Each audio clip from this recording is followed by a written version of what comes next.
여러분 안녕하십니까. 내란 우두머리 혐의로 기소된 윤석열 전 대통령의 형사재판이 오늘 시작됐습니다. 윤 전 대통령은 지하 주차장을 통해서 비공개로 출석했습니다. 헌재의 파면 결정에 승복 메시지를 내놓지 않았던 윤 전 대통령은 오늘 법정에서도 평화적인 대국민 메시지 계엄이었다. 또 체포 지시를 한 적이 없다며 자신의 혐의를 전면 부인했습니다. 첫 소식 조윤하 기자가 전하겠습니다. 서울중앙지법에서 오늘 오전 10시에 시작한 윤석열 전 대통령의 내란 우두머리 혐의 첫 형사재판. 윤 전 대통령이 경호 차량을 대동한 채 법원 지하주차장으로 들어가면서 출석 모습은 외부에 공개되지 않았습니다. 법정 내 촬영이 허용되지 않은 오늘 재판에서 짙은 남색 정장에 붉은 넥타이를 착용한 상태로 피고인석에 앉은 윤 전 대통령은 전직 대통령으로 소개됐습니다.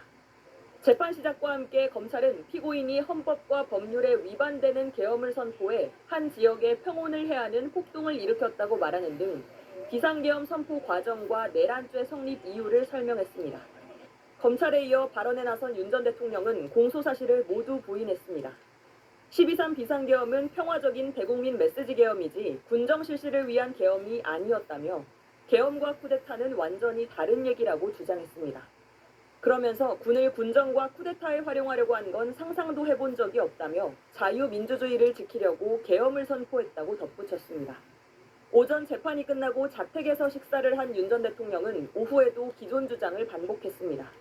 자신은 누구를 체포하라고 한 적도 끌어내라고 한 적도 없다며 국회가 그만하라고 해서 몇 시간 만에 그만두는 내란이 인류 역사상 있느냐고 반문했습니다. 지난 헌재 탄핵 심판 때 의원들을 끌어내라는 지시를 받았다고 진술한 조성현 수방사 제1경비단장이 재판 증인으로 출석했는데 윤 전 대통령은 검찰의 증인 신청 순서에 정치적인 의도가 있다며 불만을 제기하기도 했습니다. SBS 조윤아입니다. 윤 전 대통령은 오늘 재판에서 혼자 1시간 반 넘게 이야기를 했습니다. 이미 헌법재판소 탄핵 심판에서 결론이 난, 그러니까 헌재가 대부분 받아들이지 않았던 내용을 다시 꺼내며 비상계엄의 정당성을 거듭 주장했습니다. 이어서 백운 기자가 전하겠습니다. 윤석열 전 대통령이 오늘 재판에서 발언한 시간은 90분이 넘습니다. 대부분 발언은 내란 혐의 관련 공소 사실을 전면 부인하는 데 집중됐습니다. 우선 국헌문란 목적과 직결되는 군경의 국회 봉쇄, 의결 방해에 대해 강하게 반박했습니다. 당시 경찰 인력으로는 국회를 봉쇄할 수 없었다며 들어갈 수 있는데도 민주당 이재명 전 대표가 담장을 넘어가는 쇼를 한 거라고 주장했습니다. 본회의장에 있는 인원을 끌어내란 지시를 받았다는 곽종근 전 특전사령관 진술에 대통령이 무슨 의원을 빼내라고 하겠느냐며 곽 전 사령관은 민주당이 조작한 게 입에 배었다고 주장했습니다. 하지만 헌법재판소는 국회의원 출입 통제도, 국회의원 권한 침해도 사실로 인정했습니다. 국회의원의 국회 출입을 통제하는 한편 이들을 끌어내라고 지시함으로써 국회의 권한 행사를 방해하였으므로 대국민 메시지 계엄이었다는 주장도 되풀이했는데 헌재는 이미 경고나 호소는 계엄법상 계엄 선포 목적이 될 수 없다고 판단한 바 있습니다. 윤 전 대통령은 계엄 실시에 대한 판단은 대통령이 전권을 가지고 있고 사법심사 대상이 되지 않는다며 소송 요건을 문제 삼았는데 이 또한 헌재는 받아들이지 않았습니다. 이 사건 계엄 선포가 고도의 정치적 결단을 요하는 행위라 하더라도 그 헌법 및 법률 위반 여부를 심사할 수 있습니다. 헌재가 배척한 주장을 다시 꺼내는 것, 형사재판이 증거 능력을 보다 까다롭게 보는 만큼 소송 요건과 공소 사실을 재차 꼼꼼히 따지겠다는 의도로 보입니다. SBS 백운입니다. 오늘 재판은 전직 대통령의 내란 혐의에 대한 책임을 따져 묻는 자리입니다. 그만큼 국민 관심이 큰 사안인데도 재판부가 허락을 하지 않아서 윤 전 대통령의 모습은 언론에 공개되질 않았습니다.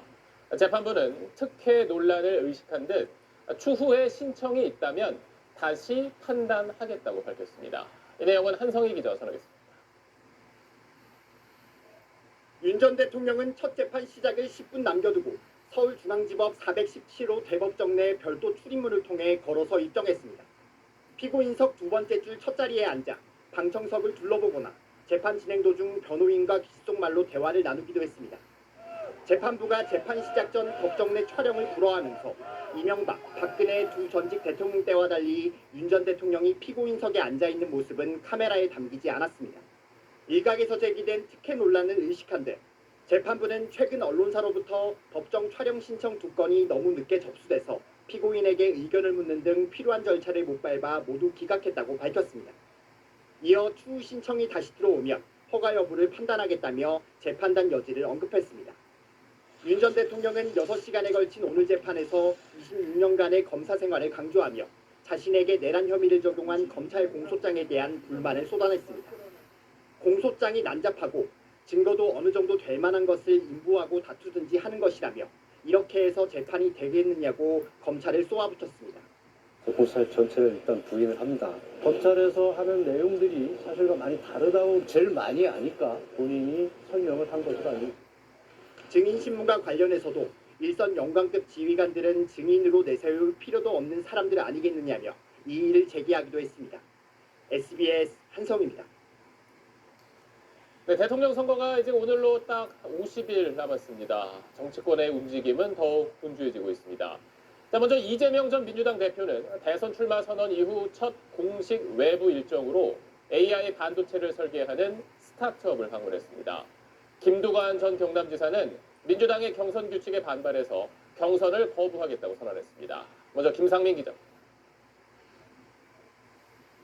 AI 투자 100조 원 시대를 열고 AI 세계 3대 강국으로 우뚝 서겠다.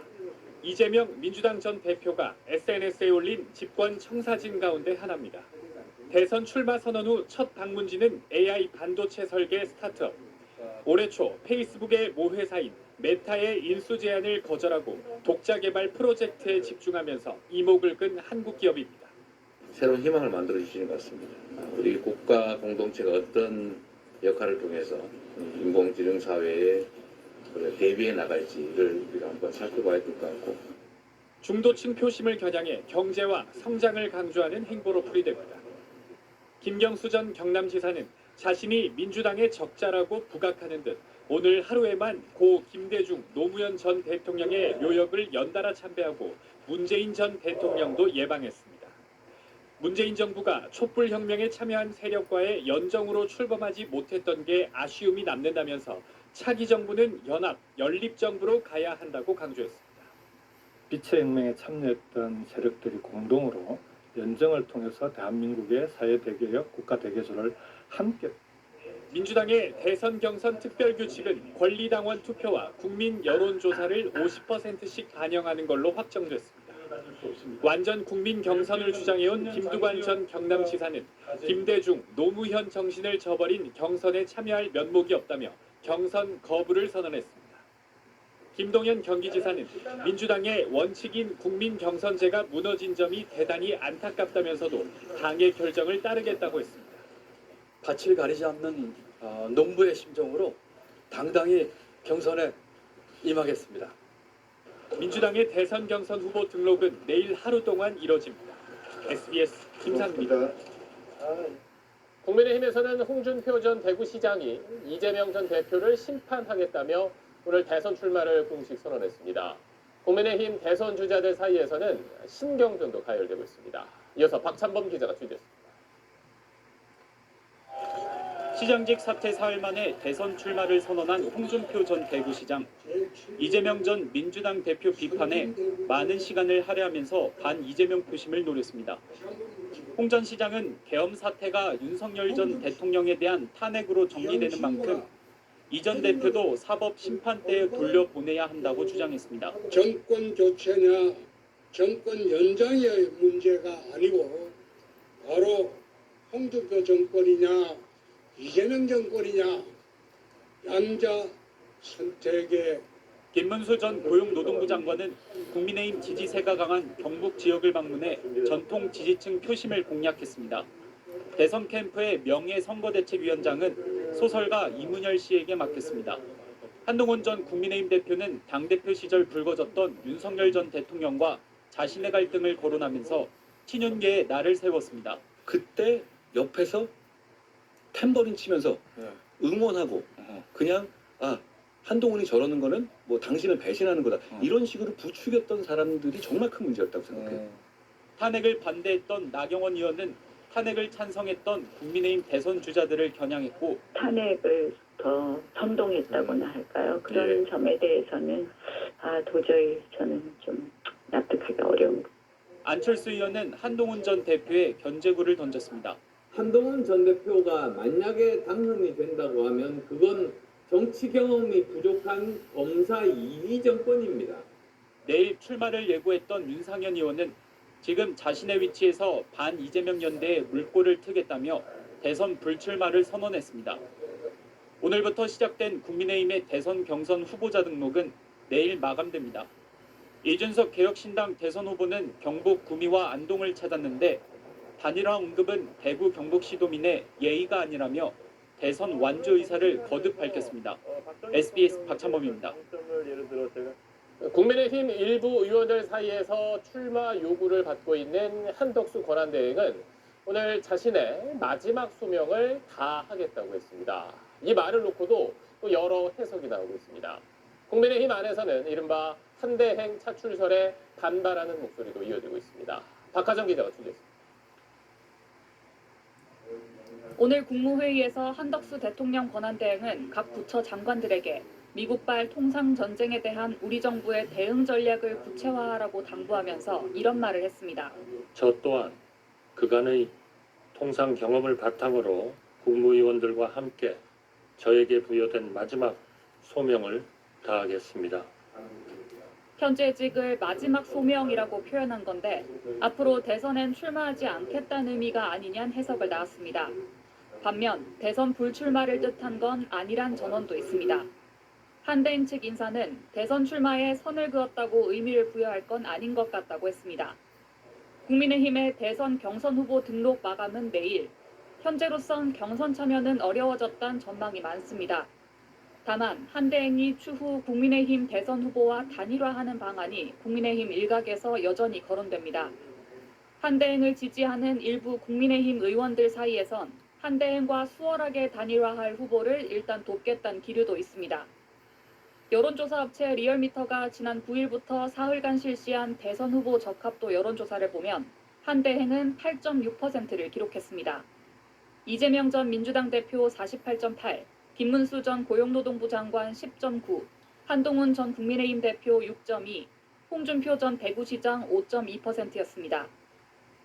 국민의힘 지지층과 무당층에 대한 국민의힘 대선 후보 적합도에선 김문수 전 장관 29.4, 한덕수 대행 18.1, 한동훈 전 대표 15.7, 홍준표 전 시장 12.2%를 기록했습니다.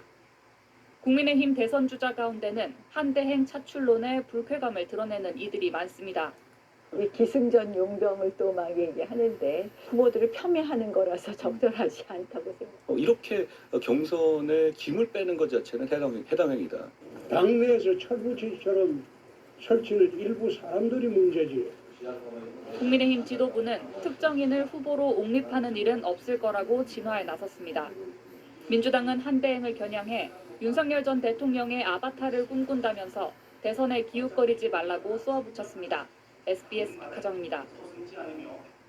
한덕수 대행은 윤 전 대통령 파면 이후 처음 열린 오늘 국회 대정부 질문에 다른 일정이 있다며 출석하지 않았습니다. 국회의장은 헌법을 무시하는 거라고 비판했고 민주당은 한대행이 대통령 몫의 헌법재판관을 지명한 걸 놓고 공세를 이어갔습니다. 이 내용은 한소희 기자가 전하겠습니다. 윤석열 전 대통령 파면 이후 처음 열린 국회 대정부 질문에 한덕수 대통령 권한대행이 다른 일정을 이유로 불참하자 우원식 국회의장은 이렇게 비판했습니다. 일방적 불출석이 헌법을 무시하는 것인지 국회를 무시하는 것인지 국민을 무시하는 것인지 묻지 않을 수 없습니다. 민주당 의원들은 한대행의 헌법재판관 후보자 지명을 문제 삼았습니다. 단 한 표도 받은 적이 없는 권한대행이 4,400만 대한민국 국민 모두 불가분적으로 똑같이 가진 권한을 도둑질한 셈입니다. 탄핵 기각으로 복귀한 박성재 법무장관은 엄호에 나섰습니다. 행정부 몫으로 돼 있는 부분이라서 총리께서 필요성이 있다면 임명할 수 있다고 생각을 하고 민주당과 국민의힘 의원들은 한대행과 트럼프 미국 대통령의 전화 통화를 놓고도 맞붙었습니다. 지금 국민들이 이렇게 의심하고 있습니다. 한덕수 대행이 서로 무언가를 거래하고 나서 유력 대선 후보라는 말을 들은 것 아니냐. 길거리가 아니라 트럼프 행정부의 우리 한국 정부에 대한 그리고 앞으로의 권력의 향배에 대한 어떤 부분이 작용하고 있는 것이 아닌가. 민주당 김병주 의원이 국민의힘은 내란 동조정당이라며 정당 해산을 주장한 데 대해 국민의힘 의원들이 반발하면서 본회의장에선 고성도 오갔습니다. 국민의힘 의원들은 이재명 전 민주당 대표의 사법 리스크를 부각했습니다. 사법 리스크 여론을 무마하기 위해서 자신이 대통령에 당선되면 재판이 중단된다고 말합니다. 대통령 파면 이후 열린 첫 대정부 질문에서도 정치권은 강대강 대치를 계속했습니다. SBS 한소희입니다. 네, 정치권 움직임은 박석영 기자와 정리를 해보겠습니다. 자, 먼저 국민의힘 쪽부터 보면은 좀 시간이 지나면서 대선 주자들 사이에 탄핵에 찬성했냐 반대했냐 이 구도가 좀 선명해지는 모습이에요. 네, 대선 출마를 선언한 국민의힘 주자들을 먼저 좀 살펴보면요. 압도적 지지율을 보이는 이른바 일강 주자가 없는 가운데 탄핵 찬성파와 반대파의 구도로 갈리고 있습니다. 안철수 의원과 양향자 전 의원, 한동훈 전 대표가 찬탄파고요. 그리고 김문수 전 고용노동부 장관, 나경원 의원, 이철우 경북지사, 홍준표 전 대구시장이 반탄파입니다. 유정복 인천시장은 탄핵 표결에는 찬성했지만 탄핵에는 찬성하지 않았다는 입장입니다. 주말 사이 오세훈 서울시장이 대선 불출마를 선언했고 유승민 전 의원도 경선에 불참하겠다고 선언했죠. 국민의힘 경선 판도는 이렇게 크게 출렁이고 있는데 중도층 확장력이 있다고 평가받았던 두 주자가 잇따라서 이탈하면서 국민의힘 후보군 수적으로 보면 지금 반탄파가 조금 우세한 상황입니다. 이 때문에 계엄이나 내란 프레임에서 벗어나기 어려운 거 아니냐 이런 우려도 당내에서 나오고 있고요. 강성 지지층에 기댄 대선 주자들이 늘어나면서 대선 본선 경쟁력의 약화가 걱정된다 이런 의견들도 있습니다. 반면 찬탄파로 분류되는 안철수 의원이나 한동훈 전 대표, 현역 의원들의 지지세를 보면요. 상대적으로 당내 기반은 약하다는 평가도 받고 있습니다. 한덕수 대행 차출론이 계속해서 나오는 것도 이런 복잡한 경선 구도와 무관치 않아 보이는데요. 이재명 전 민주당 대표를 꺾기 위해선 이보다 더 판을 키워야 한다는 이른바 보수 빅텐트를 쳐야 한다 이런 논리가 당내에 있는 겁니다. 당내 일각에선 일부 친윤계 인사들이 대선 이후에 자신들이 당권 주도권을 잡기 위해서 한덕수 대행 띄우기를 카드로 뽑았다 이런 분석도 나오고 있습니다. 그리고 민주당에서도 앞서 김두관 전 지사도 봤지만 당 경선에 나가지 않겠다 이렇게 선언하는 사람들이 늘고 있는데 국민의힘과는 좀 상황이 다르다고 봐야겠죠? 네, 애초에 민주당에선 탄핵 정국에서는 조기 대선 가능성이 거론될 때 여러 대선 주자들의 출마 가능성이 점쳐졌었습니다.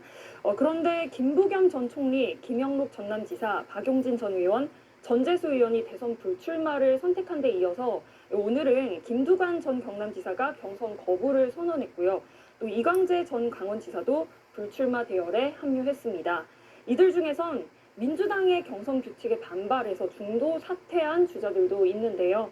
당심 비중이 커지다 보니까 가뜩이나 우위를 점한 이재명 출마를 선택한 데 이어서 오늘은 김두관 전 경남지사가 경선 거부를 선언했고요. 또 이광재 전 강원지사도 불출마 대열에 합류했습니다. 이들 중에선 민주당의 경선 규칙에 반발해서 중도 사퇴한 주자들도 있는데요. 당심 비중이 커지다 보니까 가뜩이나 우위를 점한 이재명 전 대표가 더 유리할 수밖에 없다는 판단을 한 거 아니냐 이런 분석도 있고요. 또 물론 짧은 선거 기간과 이 전 대표의 지지율 같은 것들을 좀 고려해 볼 때 출마해도 실익이 없다고 판단한 주자들도 있을 수 있습니다. 굳이 출마해서 이 전 대표와 대립각을 세우기보다는 차라리 이 전 대표를 도와서 내년 지방자치선거 등 후위를 도모하는 게 더 낫다 이렇게 판단을 한 주자들도 있을 걸로 보입니다. 일강 후보가 없는 국민의힘과 현재까지는 독주 체제를 유지하고 있는 민주당의 차이라고 할 수 있겠습니다. 네, 알겠습니다. 지금까지 정치부 박석영 기자였습니다. 다음 소식입니다. 경기 광명에서 지하터널 공사 현장이 무너져 50대 작업자가 실종된 지 나흘째입니다. 현장에 비가 계속 내려서 구조 작업에 어려움을 겪고 있는데 현장 나가 있는 취재기자 연결해 자세히 알아보겠습니다. 신용일 기자, 지금 시간이 계속 흐르고 있는데 구조 여건이 여의치가 않다고요? 네, 붕괴 사고가 난 지 80시간이 다 돼가지만 실종자를 찾았다는 소식은 아직 들어오지 않고 있습니다. 붕괴 규모가 워낙 컸던 데다 비까지 내리면서 수색 작업은 어려움을 겪고 있습니다. 기상 변화와 그다음에 그 사고 현장에 있는 각종 자재물들, 그다음에 집안 치마, 균열, 여러 복합적인 위험 요인들이 있어가지고 그 주변 위험 요인들부터 하나씩 제거해 나가다 보니까 시간이 소요되고. 당국은 실종된 포스코 ENC 소속 50대 작업자가 지하 30에서 40m 지점의 컨테이너 안에 있는 걸로 추정하고 있습니다. 따라서 지하 진입로 확보 작업에 주력했는데 구조대원 투입이 여의치 않은 상황입니다. 비가 오면서 집안이 많이 약해진 상태인데다 철근과 토사가 많이 쌓여 2차 사고가 우려되기 때문입니다. 네, 그곳 주민들 불안도 계속 커질 것 같습니다. 네, 실종자 수색이 계속되며 복구 작업이 시작되지 못하자 인근 주민들 불안도 커지고 있습니다. 그러면서 여기 주변에도 이렇게 계속 계약 기간이 얼마 안 남았는데 이거를 다시 연장을 해야 하나 말아야 하나. 인근 초등학교는 오늘과 내일 휴교에 들어갔고요. 사고 현장 근처 구석마을엔 대피 명령이 여전히 내려져 있고 일부 세대와 상가의 도시가스 공급도 중단된 상태입니다. 네, 왜 사고가 났는지 그 원인도 밝혀져야 할 텐데 경찰 수사는 어떻게 되고 있습니까? 네, 경찰은 붕괴 사고 원인과 책임을 규명하는 입건 전 조사에 착수했습니다. 사고 당일 현장 작업자 10여 명을 불러 기초 조사를 진행했고요. 시공사와 시행사 등 업체를 상대로 붕괴 전 점검이 제대로 진행됐는지, 안전 매뉴얼은 있었는지 등을 따지고 있습니다. 지금까지 광명 사고 현장에서 SBS 신용일입니다. 이번 사고가 난 광명 지하터널 공사엔 견고한 지반 구조에 적합한 방식인 이른바 나틈 공법이 쓰인 걸로 확인됐습니다. 얼마 전 한 명이 숨진 강동구 명일동 땅꺼짐 현장 근처에서도 같은 공법이 쓰였는데요. SBS가 확보한 자료들을 봤더니 과연 이곳에 이 공법을 쓰는 게 적절한지 의문이 드는 부분이 여럿 있었습니다. 신용식 기자가 단독 취재했습니다. 사흘 전 신안산선 붕괴 사고 당시 현장에선 지하터널 공사가 진행 중이었습니다. 이른바 나틈 공법이 사용된 걸로 확인됐는데 나틈 공법은 안방과 토사가 가진 고유의 지지력을 활용하는 방식으로 통상 견고한 지반 구조가 형성된 지역에 적합한 공법입니다. 앞서 지난달 24일 30대 오토바이 운전자가 숨진 서울 강동구 명일동 대형 땅꺼짐 사고 현장 인근 공사장에서도 나틈 공법이 사용됐습니다. 그런데 해당 공법이 신안산선 광명 구간의 지반 구조에 적절한지에 대한 지적이 나왔습니다. SBS가 확보한 시추 결과 보고서입니다. 이 보고서에 따르면 지하 수위는 약 2에서 3m, 즉 지표면 아래 2m에서부터 지하수가 측정된 걸로 조사됐습니다. 터널 공사가 이루어진 지점이 지하 35m 정도이기 때문에 터널 위 30m가 넘는 지반층은 수분을 머금고 있는 연약한 지반 상태로 추정된다고 전문가는 말합니다. 토사도 같이 쓸려 나와가지고 그 안에 있는 이제 공동들이 생기거든요. SBS가 확보한 사고 구간 지층 단면도를 보면 사고 구간은 불안정한 형태의 경사 지역입니다. 평평하지 않은 경사 지역은 외부 충격에 불안정한 형태인 만큼 전문가들은 발파 작업 등으로 토사가 계속 아래쪽으로 흘러내려갔을 가능성이 있다고 지적합니다. 토사 자체의 지지력을 보존할 수 있도록 공법들을 구현을 해야 되는데 지지력 자체가 상실돼 버렸다는 얘기죠. 토사와 물이 하중으로서 다 그 구조물에 적용을 하니까 붕괴에 이르게 된 거죠. 지난 2023년 감사원 보고서에도 사고 구간의 지반 상태는 5등급, 매우 불량하다고 적혀 있습니다.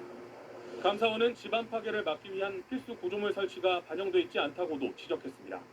SBS 신용식입니다. 부산 서상구 도시철도 공사 현장 근처에서 어제 이어 오늘 또다시 땅꺼짐이 발생했습니다. 지금까지 이 일대에서만 모두 14차례나 도로가 푹 꺼진 겁니다. KNN 이민재 기자입니다. 오토바이 한 대가 지나간 직후 도로 한가운데에 구멍이 뻥 뚫립니다. 지름 3m, 깊이 2m의 거대한 싱크홀인데 이미 하루 전부터 전조 증상이 있었습니다. 인근 집안과 함께 전봇대가 내려앉아 전기 계량기에서 스파크가 튀기까지 했습니다. 결국 어제에 이어 오늘까지 불과 200여 미터 거리를 두고 싱크홀 사고가 발생한 것입니다. 도시철도 사상하단선 공사 현장 인근에서 싱크홀 발생이 잇따르고 있습니다. 이번이 14번째일 정도인데 인근 집안이 가라앉고 있는 게 눈에 보일 정도입니다. 10년 가까이 이어진 공사에 불편을 호소하던 주민들은 이제는 불안과 공포를 호소합니다. 이 공사 기간도 지금 몇 년째 늘어나지. 비 오면 막 그러면 신고 생기겠다라는 불안감 항상 있죠. 공사가 이루어지고 있는 구간의 토질은 모래와 진흙이 쌓인 퇴적토. 토사가 쓸려나가지 않도록 물을 막는 차수 작업을 하기 어려운 구조입니다. 지방 구조학적으로 취약한 구조를 가지고 있는 연약 지반입니다.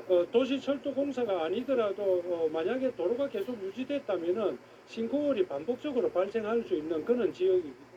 부산교통공사는 오는 6월 연약 지반 불착을 끝낸 뒤 철근, 콘크리트 차수 작업을 하면 더 이상 토사 유출은 없을 것이라 밝혔습니다. 하지만 당장 차량 통행이 많은 동서고가로 교각 주변마저 구멍이 뻥뻥 뚫리기 시작하면서 내년 말로 지연된 공사 준공까지 무탈할 수 있을지 걱정이 앞섭니다. KNN 이민재입니다.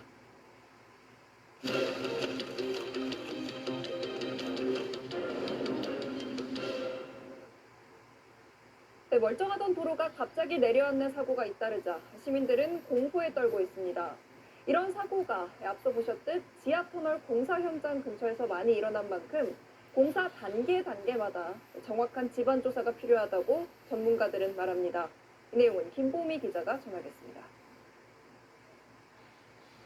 지난달 24일 30대 오토바이 운전자가 숨진 서울 명일동 대형 땅꺼짐의 지름은 무려 20m, 깊이는 30m에 달했습니다.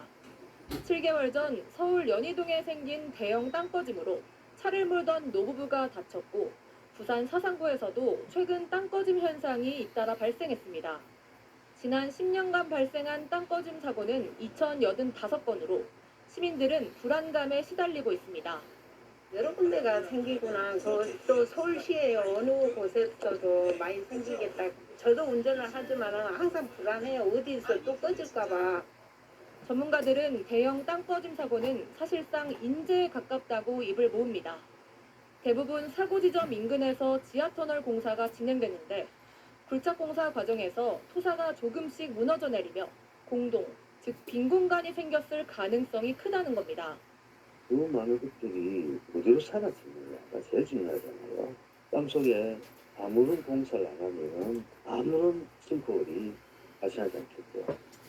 명일동과 연희동 등 대형 땅꺼짐이 발생했던 사고 현장은 깨지기 쉬운 변성암 지질로 외부 충격에 약하고 암석이 잘게 부서져 있는 단층 파쇄대가 넓게 분포되어 있는 걸로 전문가들은 추정하고 있습니다. 지하터널 공사 과정에서 이 단층 파쇄대의 토사가 흘러내리고 순차적으로 땅이 꺼지면서 땅꺼짐이 생겼을 가능성이 있다는 겁니다. 터널 뚫고 두고 있었어요. 한때 여기 취약한 지지를 만났다고 봐요. 단층 파쇄대라고 추정이 되는데 왜냐하면 그 사람들이 지하수 안 나다가 지하수 갑자기 나오면서 피신했거든요. 그게 단층 파쇄대의 징후예요. 지질 분포와 특성이 다양하기 때문에 공사 설계부터 진행 단계마다 정확한 지질 조사가 이루어져야 한다는 게 전문가들의 지적입니다. 왜 오판하기 쉽냐면 지질이 복잡해요. 복잡한 데는 경험 많은 전문가가 현장에서 상주하면서 즉 시공회사나 설계회사에서 있어줘야 돼요. SBS 김봄입니다. 땅이 꺼질 수도 있는지 그 위험도를 알기 위해 땅속을 일일이 열어볼 수가 없다 보니 많이 쓰는 게 GPR, 지표 토가 레이더입니다. 쉽게 말해 우리 몸 초음파 검사하듯 지하로 전자파를 쏴서 땅속의 빈 공간을 탐지한다고 보면 되는데요. 시민 불안이 커지자 서울시가 위험지역 우선순위를 나눠서 GPR 탐사를 집중 시행한다고 했는데 한계도 있습니다. 윤나라 기자가 보도합니다. 구청 직원들이 도로에 빨간 잉크를 묻습니다. 하수관로에 누수가 있는지 우선 눈으로 확인하는 겁니다. 관로가 좀 오래 사용하다 보니까 노후가 돼서 누수나 뭐 파손될 경우에 그 싱크홀 우려가 있기 때문에 GPR 장비로 도로를 훑으며 땅 속도 살핍니다. 이 GPR 장비의 안테나, 이 안테나에서 지하로 레이더를 쏴서 지하에 비어있는 공간을 탐사하게 됩니다. 탐사 가능한 깊이는 약 3m 안팎입니다. 서울시는 우선 신안산선과 GTX 등 관내 철도 건설 공사 구간 5곳, 49.3km 구간에서 GPR 집중 탐사를 하고 있습니다. 문제는 깊은 땅 속은 탐사가 안 된다는 겁니다. 같은 경우는 하늘이 있잖아요. 그런 것들은 실제 이제 상당히 땅 밑에 한 20m 또는 30m 정도가 되기 때문에 그런 것들은 확인이 곤란하죠. 실제로는요. 서울시는 땅속에 센서를 부착한 관측점을 매설해 집안이나 지하수 변화를 추적하는 집안 치마 관측망도 도입할 계획입니다. 이 기술로는 지하 20m까지 감지가 가능한데 탐지 반경이 50m라는 한계가 있습니다. 서울시는 지난해 시내 181개 도로를 대상으로 집안 치마 안전지도를 완성했지만 불안을 부추길 수 있다며 비공개 방침을 유지하고 있습니다. 길에 다니기가 너무 겁나고 미리 대충 알려주면 시민들이 덜 불안하고 생활하는데 불편이 없을 것 같습니다. 어디가 위험한지에 대해서 미리 알려줘야지 거기에 대해서 뭐 대책을 좀 요구를 할 거 아닙니까? 사고가 난 뒤에 계속 이렇게 기풍만 치면은 도대체 지자체가 왜 존재하냐는 거죠. 서울시는 현재 진행 중인 GPR 긴급 점검 결과는 나오는 대로 공개하기로 했는데 안전 관련 정보는 더 폭넓은 공개가 필요하다는 지적입니다. SBS 윤나라입니다. 봄을 시샘하는 추위라고 하기에는 너무도 매서운 비바람이 오늘도 전국에 몰아쳤습니다. 시간을 거스른 듯한 날씨에 강원 산간 지역에는 폭설이 쏟아졌고 봄꽃이 있던 자리에는 눈꽃이 피어났습니다. 내일 아침 역시 꽤 쌀쌀하다고 합니다. 조재근 기자가 전하겠습니다. 봄을 준비하던 메마른 산 위로 한방눈이 쏟아집니다. 노랗게 피어난 개나리꽃에도 탐스럽게 핀 버들강아지에도 하얗게 눈이 쌓여갑니다. 강원 산간에 대설주의보가 내려진 가운데 최고 11cm의 봄 폭설이 내렸습니다. 백두대간 능선마다 하얗게 눈꽃이 피어났고 낙엽송 숲에는 상고대도 피었습니다. 숲속에는 이렇게 발목이 푹푹 빠질 정도로 많은 눈이 쌓여 있습니다. 4월 중순이지만 한겨울 풍경이 펼쳐졌습니다. 봄과 함께 솟아나던 여린 새싹은 물론 막꽃을 피운 복수초도 노란 괭이눈도 눈 속에 묻혀버렸습니다. 부산에는 눈 구경도 하기 힘든데 4월달에 이렇게 뜻밖의 눈을 본다는 게 참 신기하네요. 근데 너무 애들 좋아하고 드넓은 산나물밭이 두터운 눈으로 뒤덮였습니다. 수확을 앞둔 산나물과 눈개승마 등 산나물밭 23,000제곱미터가 눈에 잎이 꺾이고 동해 피해를 봤습니다. 잎이 이렇게 꺾였습니다. 꺾이면 이건 상품 가치가 없습니다. 그리고 능계승마는 지금 끝부분이 동해를 입어갖고 지금 색깔이 변색이 되고 있습니다. 어젯밤 정선군 사부구에서는 눈이 쌓인 도로에 승용차가 고립됐고 철원군 근남면에서도 승용차가 눈길에 갇혔다가 구조됐습니다. 광주 전남에도 내린 눈이 녹지 않고 2cm나 쌓이는 등 4월 중 첫 대설특보가 내려지기도 했습니다. 강원 산지에는 내일 새벽까지 최고 5cm의 눈이 더 내릴 것으로 예보돼 농작물 관리와 안전사고에 유의해야 합니다. SBS 조재근입니다. 우리만큼이나 중국도 이맘때 잘 볼 수 없던 날씨가 요즘 이어지고 있습니다. 남부지방에는 15년 만에 최악의 황사가 찾아왔고 반대로 북부 지역은 때늦은 폭설에 파묻혔습니다. 이 소식은 중국 베이징에서 권란 특파원이 전해왔습니다. 중국 남부 광둥성 광저우시 도심이 온통 흑빛에 덮였습니다. 600m가 넘는 도시의 상징 광저우 타워의 형체도 희미합니다.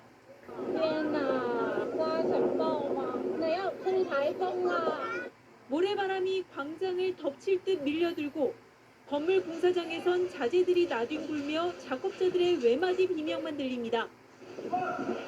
중국 중북부 간수성부터 남부 광둥성에 이르는 지역에 황사 청색경보가 내렸습니다. 이번 황사는 발원지에서 약 2,500km 떨어진 최남단 하이난 섬까지 날아갈 정도의 위력을 보였습니다. 양쯔강 이남 지역이 황사 영향권에 놓인 건 지난 2010년 이후 15년 만으로 오는 17일까지 지속될 전망입니다. 在强风的作用下，有利于沿偏北路径远距离的南下传输，缺少了降水的湿清除作用，也是本轮沙尘天气影响到西南、江南。 중국 북부는 때늦은 폭설에 시달렸습니다. 목장에서 풀을 뜯던 소들이 온통 눈을 뒤집었었습니다. 성인 허벅지 높이까지 쌓인 눈에 제대로 걸을 수도 없습니다. 눈 속에 파묻힌 차를 빼내려고 치우고 또 치워보지만 끝이 보이지 않자 운전자의 불만이 폭발합니다. 네이먼구 등 북부 일부 지역에선 15cm 넘는 적설량이 기록됐습니다. 시베리아에서 남한 극지방 찬 공기와 남쪽의 따뜻하고 습한 기류가 충돌하면서 4월 폭설로 이어졌습니다. 눈은 그쳤지만 여전히 시속 약 100km의 바람이 불면서 강풍주의보가 내려져 있습니다. 베이징에서 SBS 권란입니다. 세월호 참사 11주기를 앞두고 사고 원인에 대한 정부기관의 첫 공식 판단이 뒤늦게 확인됐습니다. 조타 장치 고장 같은 선체 자체의 문제가 참사의 원인이었고 일부에서 제기된 외부 요인인 가능성은 그 근거가 없다고 판단했습니다. 자세한 내용은 유덕기 기자가 전하겠습니다. 목포 해양안전심판원 특별심판부가 지난해 11월 내놓은 세월호 참사에 대한 재결서입니다. 심판부는 참사 원인과 관련해 조타장치 고장으로 인한 선체의 급격한 선회, 그리고 무리한 증개축으로 복원력이 낮아진 상황에서 허용량보다 2배나 많이 실린 화물 등 선체 자체의 복합적 요인이 원인으로 작용했다고 판단했습니다. 특히 승선자 476명 가운데 304명의 인명피해가 발생한 건 선원들이 제대로 구호 조치를 하지 않은 탓으로 결론 내렸습니다.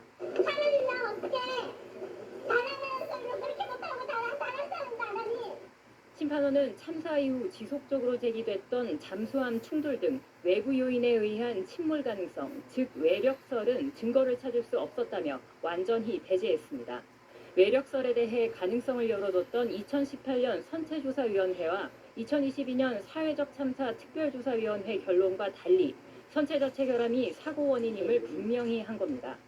해양안전심판원은 해양사고 원인을 조사, 심판하는 국가기관으로 참사 10년 7개월 만에 나온 국가기관의 첫 공식 판단입니다. 심판원은 이준석 선장을 비롯한 항해사와 기관사들에 대해 면허 취소와 업무정지 조치를, 선사인 청해진 해운에는 시정명령을 내렸습니다. 하지만 당사자들이 판단에 불복해 중앙해양안전심판원의 2심 절차가 진행 중입니다. 이런 가운데 청해진 해운을 상대로 한 1,800억 원대 구상권 청구 소송의 일환으로 정부가 진행한 간이변제 충당 신청을 법원이 받아들인 것으로 확인됐습니다. 청해진 해운이 항고했지만 7일 이내 항고기한을 넘겨 각하됐고 세월호 소유권은 지난 2월 22일 정부로 완전히 귀속됐습니다. SBS 유덕기입니다. 러시아가 우크라이나의 민간인 거주 지역을 공격해 어린이를 포함해 수십 명이 목숨을 잃었습니다. 트럼프 미국 대통령이 주도하고 있는 휴전 협정이 교착 상태에 빠진 가운데 이렇게 양측의 무력 충돌이 이어지면서 희생자가 계속 늘고 있습니다. 한상호 기자.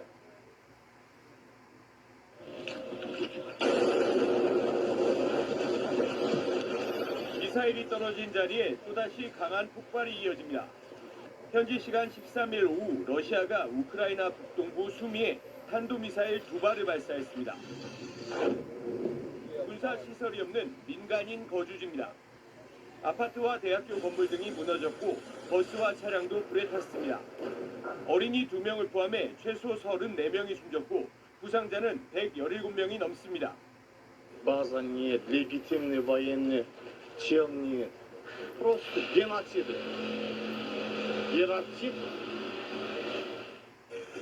우크라이나는 러시아가 일부러 민간인을 공격했다며 맹비난했습니다. Війни закінчуються, коли про злочини війни не забувають. І коли на агресора тиснуть достатньо, саме цього зараз немає. 특히 미국 위트코프 특사가 러시아를 방문한 직후 벌어진 공격이라며 러시아에 대한 강력한 대응을 촉구했습니다. 서방 각국 지도자들의 비난도 이어졌습니다. 하지만 트럼프 미 대통령은 끔찍한 일이라면서도 러시아의 실수라고 치부했습니다. 그러면서 또다시 전 정부의 책임을 돌렸습니다.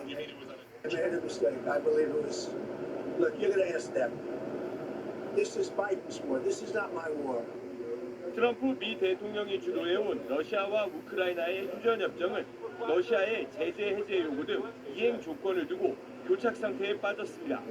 SBS 한상우입니다. 우리 사회가 기본적인 기능을 유지하는 데 꼭 필요한 일을 하는 사람들을 필수 노동자라고 합니다. 환경미화원도 그 가운데 하나입니다. 그런데 주로 밤늦은 시간에 일을 하다 보니 사고나 과로로 추정되는 질환으로 숨지는 노동자가 한 해 평균 100명이 넘습니다. 이렇게 꼭 밤늦게 또 새벽에 일을 해야만 하는 건지 엄민재 기자가 짚어봤습니다. 서울의 한 주택가 골목입니다. 밤 9시가 되자 생활 폐기물 수거 차량이 도착하고 작업복을 입은 이들이 거리로 나섭니다. 작업을 몇 시부터 이렇게 하는 거예요? 9시부터. 하루 몇 시까지? 6시까지. 주택가 거를 한 곳으로 모아놓은 거라서 좀 많은 거예요. 김 씨는 이렇게 1년 310일 야간 근무를 8년째 하고 있습니다. 제일 큰 게 민원 때문에 그런 거. 그걸 빨리 왜 안 채워가냐. 그런 민원입니다. 밤낮을 바꿔 일하다 보니 대부분 만성 피로에 여러 질병을 달고 삽니다. 암 걸린 사람도 있고 고지혈증도 있고 다 뭐 기본적으로 이제 그냥 그런 병은 다 안고 사는 것 같아요. 음주운전 차량 등의 교통사고를 당하는 일도 많습니다. 20차가 와서 받아버렸어요, 나를요. 무게로 다 깨져버려갖고 그걸 자를 수밖에 없었어요.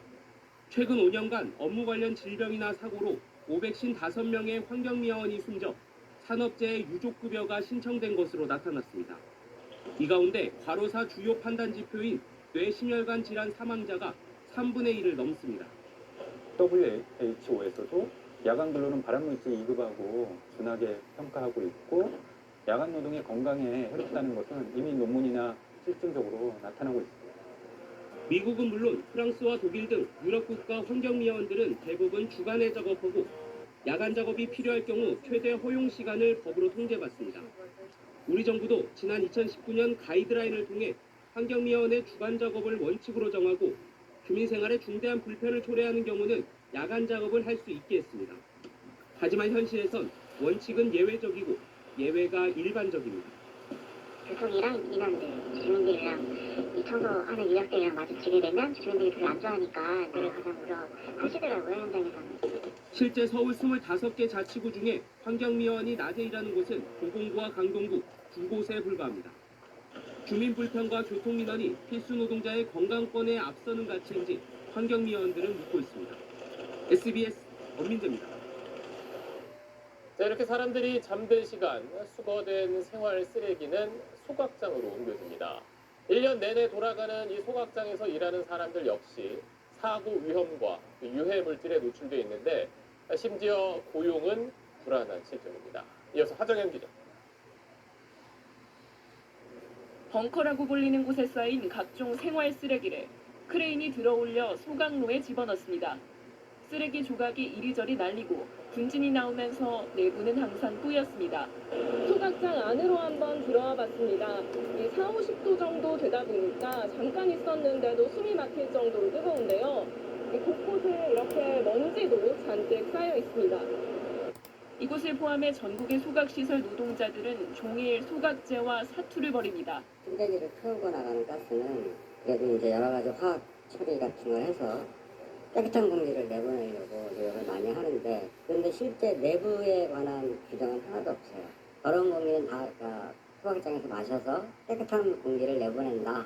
그런 우스갯소리도 야간에도 12시간 근로를 하고 있습니다. 일단 밤에 잠을 자지 못한다는 것이 가장 이제 힘들죠.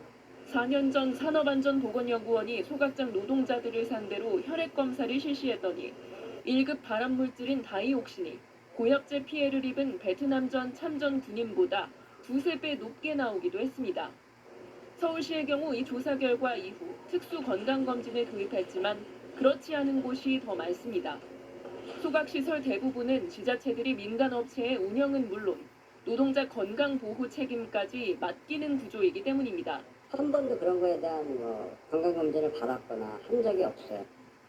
소각시설 특성상 노동자들은 항상 화상과 추락 등 각종 안전사고 위험에 노출돼 있습니다. 제일 크게 났던 사고는 전신 화상을 입은 사고였는데 한꺼번에 제가 떨어지는 경우에는 증기가 폭발할 수가 있어요.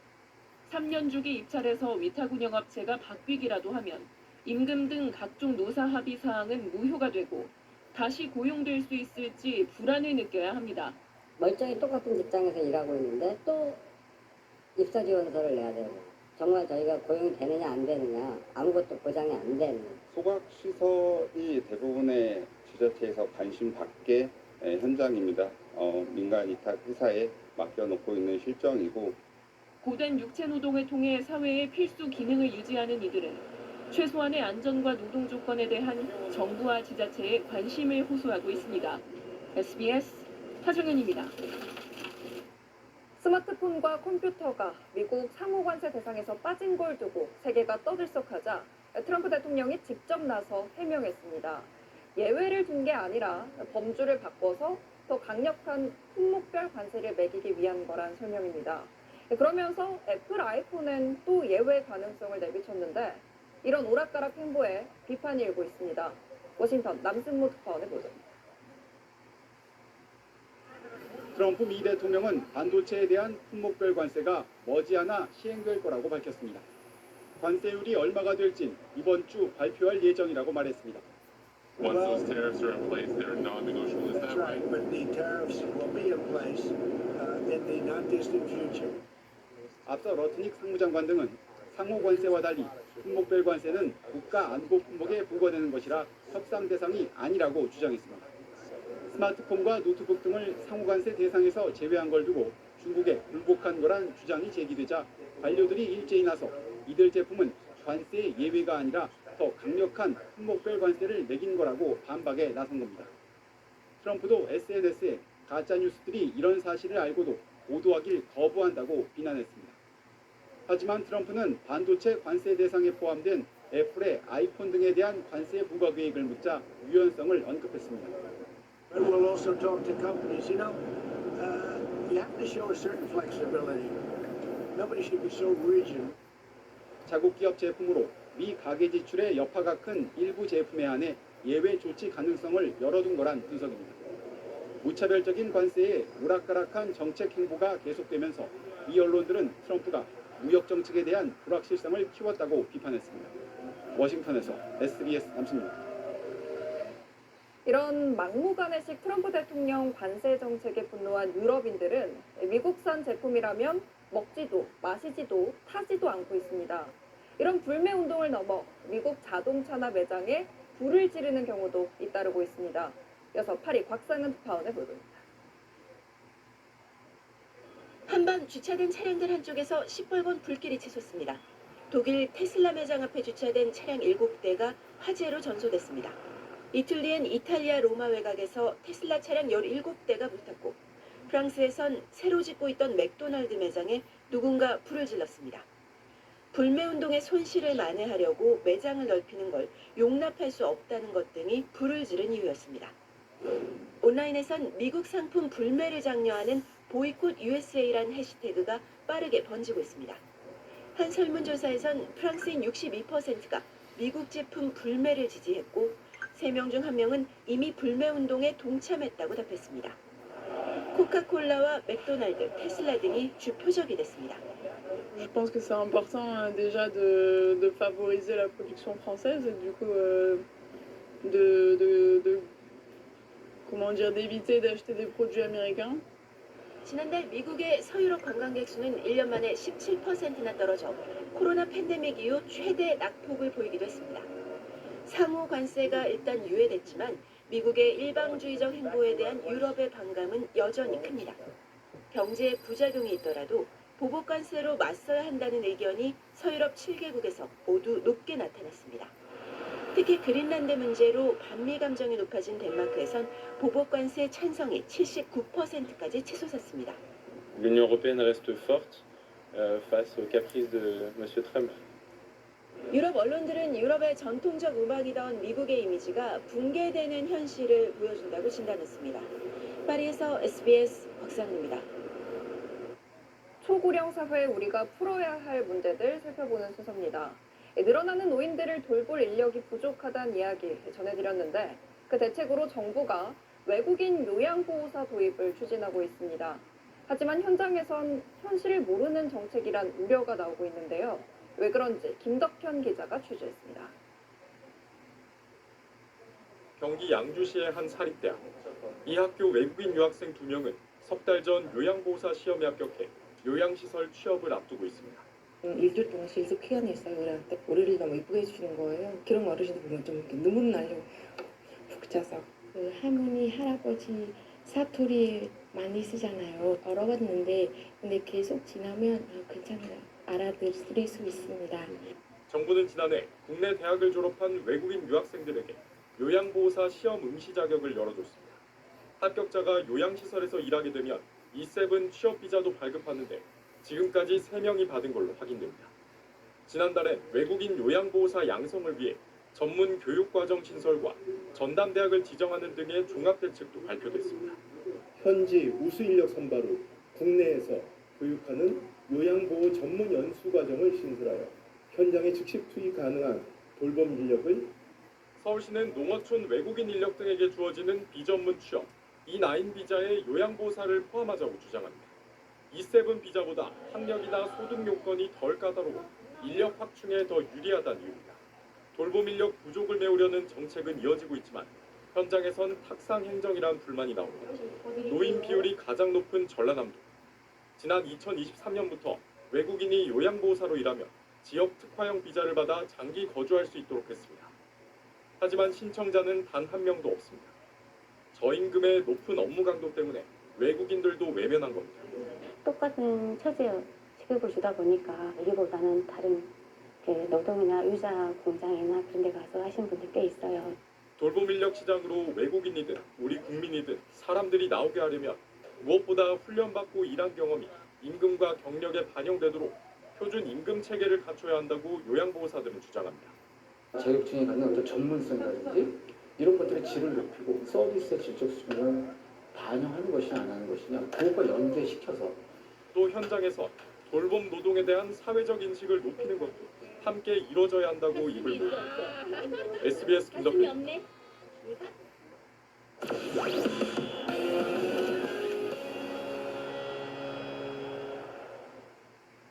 대선의 뒷얘기를 더 알아보는 대선 네커 코너. 오늘 준비한 첫 번째 키워드는 박정희입니다. 국민의힘 대선 주자 중 한 명이죠. 김문수 전 고용노동부 장관이 오늘 SNS에 올린 사진입니다. 경북 안동의 경북도청 앞에 세워진 박정희 전 대통령 동상 앞에서 동상의 포즈를 따라한 건데요. 하면 된다는 박정희 정신을 되새겨야 할 때란 말도 덧붙였습니다. 박 전 대통령을 앞세운 국민의힘 대선 주자들 더 있습니다.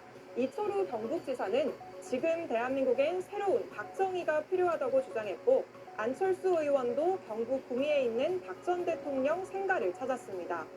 국민의힘에선 대선 경선 후보가 10명에 육박하죠. 국민의힘은 역선택을 막겠다며 경선 여론조사와 투표 대상에서 민주당 지지층은 빼기로 했는데 일부 주자들 입장에선 그만큼 전통적인 지지층의 표심을 얻는 게 중요해지면서 박 전 대통령 소환도 잦아지는 모양새입니다. 홍준표 전 대구시장의 대선 출마 선언식인데요. 홍 전 시장 캠프의 총괄 상황본부장을 맡은 유상범 국민의힘 의원이 이런 말을 했습니다. 홍준표 후보는 더 이상 독고다이가 아닙니다. 3년 전에는 홍준표 후보를 지지했던 현역 국회의원이 몇 명이죠? 딱 2명이었습니다. 그러나 지금은 많은 의원들이 홍준표 후보와 함께 하는 것으로 독고다이라는 말은 일부 국어사전에 스스로 결정해서 홀로 일을 처리하거나 그런 사람을 속되게 이르는 말, 그러니까 속어라고 정의돼 있는데요. 사실 홍 전 시장 스스로 자신의 별명이라고 말한 적도 있습니다. 유 의원은 홍 전 시장이 현역 의원들의 지지를 거의 받지 못했던 지난 20대 대선 때와는 상황이 달라졌다는 취지로 얘기를 한 겁니다.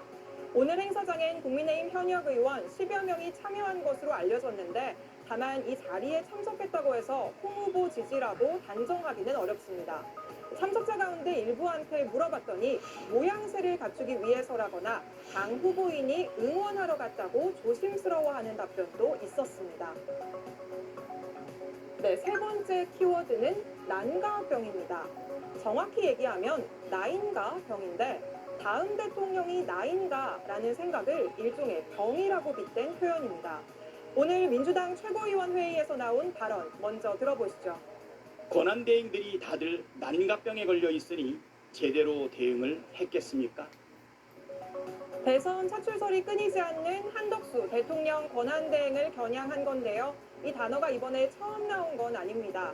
지난 2023년 국민의힘 전당대회를 앞두고 당대표 후보들이 서로 당시 윤석열 대통령의 마음이 나에게 있다고 주장한 적이 있죠. 이때도 이 난가병이란 말이 등장했습니다. 마지막 키워드는 588억입니다. 중앙선관위가 오늘 대선 선거비용 제한액을 588억 5천여만 원으로 공고했습니다. 지난 2월 28일 기준 전국 총 인구수, 즉 5,100만여 명에 선거법에서 정한 기준인 950원을 곱하고요. 여기에 다시 소비자 물가 변동률 등을 고려해서 산정한 겁니다. 3년 전 20대 대선에 비해서 75억 원 정도가 늘어난 금액입니다. 선거 비용은 이 금액 안에서 써야 하고 후보자가 당선되거나 유효 투표의 15% 이상을 득표하면 전액 보전받을 수 있습니다. 반면 10% 이상, 15% 미만을 득표한 경우엔 절반을 보전받고요. 10% 미만 득표하면 아예 보전받을 수 없습니다. SBS 정다은입니다.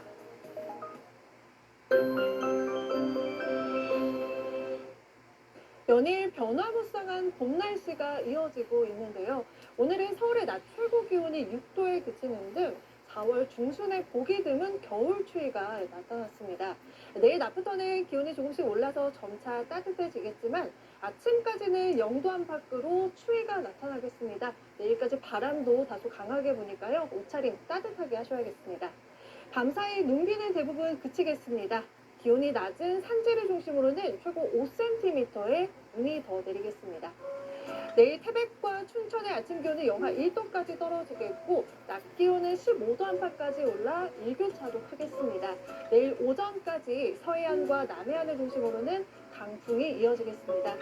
다가오는 토요일에 또 전국에 비 소식이 있는데요. 이후에 큰 기온 변화 없이 포근한 날씨 이어지겠습니다. 애썼습니다. 8시 뉴스 마칩니다. 고맙습니다.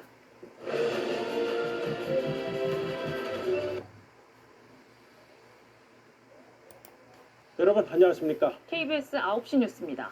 윤석열 전 대통령이 오늘 형사재판에 처음 출석했습니다. 파면 열흘 만에 내란 우두머리 혐의 재판이 본격적으로 시작됐습니다. 오늘 재판에서 검찰은 윤 전 대통령이 국헌문란 폭동을 일으키려 했다고 밝혔습니다. 윤 전 대통령은 직접 반박했습니다. 신현욱 기자입니다. 법원 지하주차장까지 차를 타고 이동한 윤 전 대통령은 내리자마자 승강기를 타고 곧바로 417호 대법정으로 향했습니다. 윤 전 대통령 측 변호인 12명과 검사 12명이 나란히 출석한 가운데 내란 혐의 첫 형사재판이 열렸습니다. 재판부는 피고인석의 윤 전 대통령에게 직업과 주소를 확인했고 윤 전 대통령은 서초동 아크로비스타라고 답했습니다.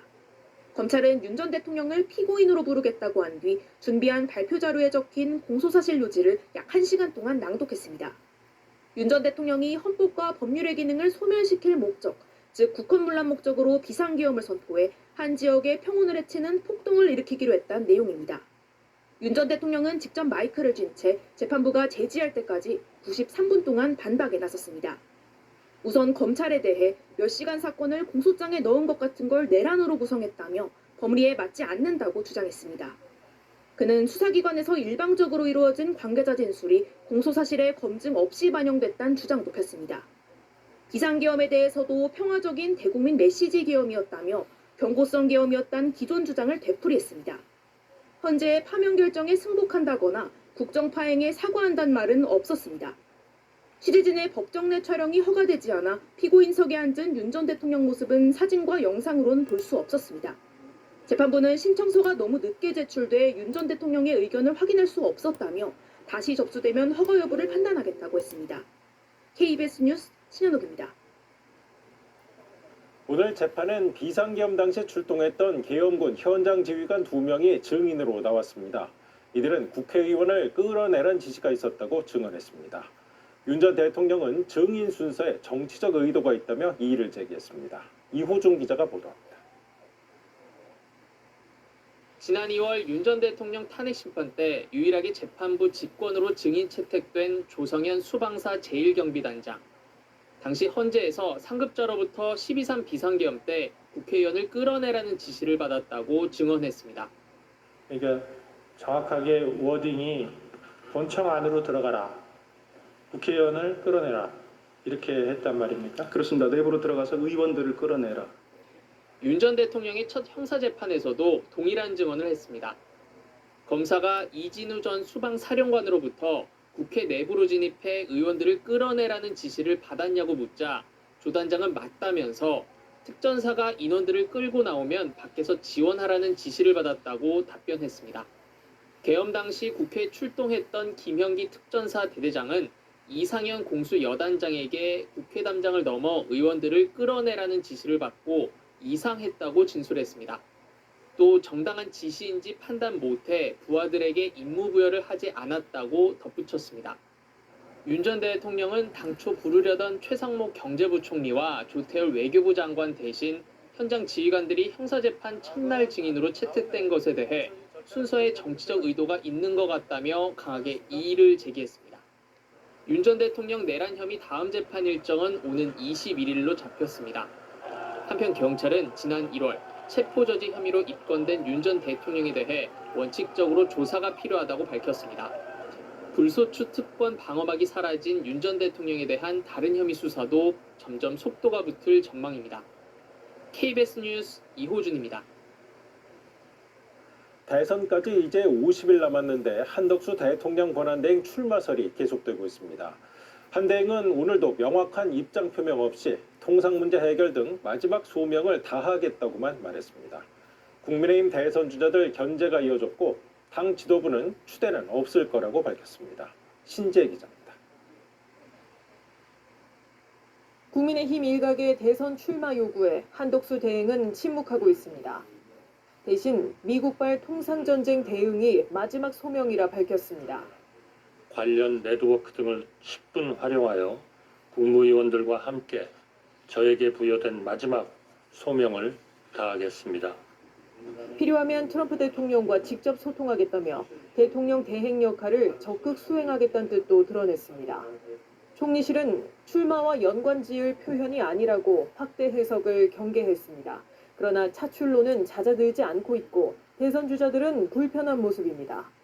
홍준표 전 시장은 탄핵된 정권의 총리이자 대선 관리자의 출마는 상식에 반한다고 했고 나경원, 안철수 의원은 한대행은 통상 현안에 집중하는 게 우선이라고 지적했습니다. 한동훈 전 대표는 당내 기득권 세력이 한대행 출마를 부추기며 해당 행위를 하고 있다고 지적했습니다. 당 지도부는 공정 경쟁을 강조하며 후보 추대는 없다고 선을 그었습니다. 그러나 한대행 차출설에 자칫 경선이 뒷전으로 밀릴 거란 우려도 신경 쓰는 모습입니다. 계속해서 그것을 얘기하는 것 자체는 당의 경선 흥행에 찬물을 끼얹는 행위이기 때문에 자제하는 것이. 한대행은 이번 주에도 통상 대응을 우선하며 출마 관련 언급은 하지 않을 거로 알려졌습니다. KBS 뉴스 신지입니다.